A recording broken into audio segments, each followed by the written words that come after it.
maalinta arooska maxaa lagu dhahaa luqadda ingiliishiga maalinta arooska wedding day maalinta arooska haddaa dhahday wedding day jawaabtaada waa saxan tahay maalinta arooska luqadda ingiliishiga waxaa loo yaqaanaa wedding day maalinta arooska waa wedding day okay dharka arooska maxaa loo yaqaanaa gaar ahaan gabadha xirato wedding gown haddaa dhahday jawaabtaadu way saxan tahay dharka arooska waxaa loo yaqaanaa wedding gown xaflad aroos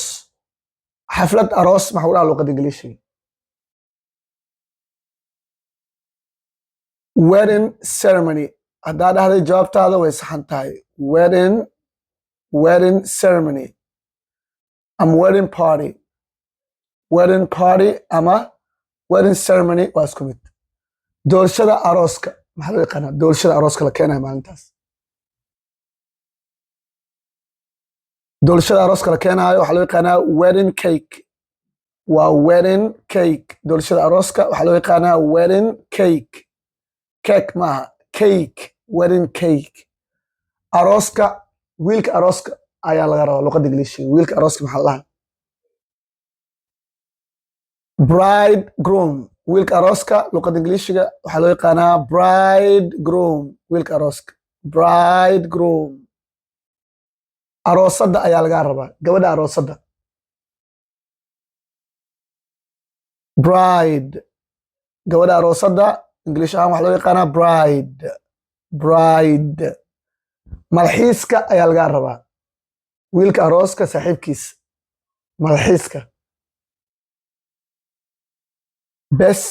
man wiilka malxiiska waxaa loo yaqaanaa best man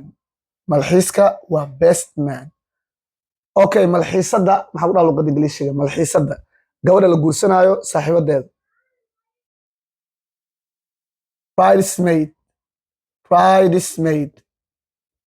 bridesmaid ayaa loo yaqaanaa malxiisadda bridesmaid faraantiga arooska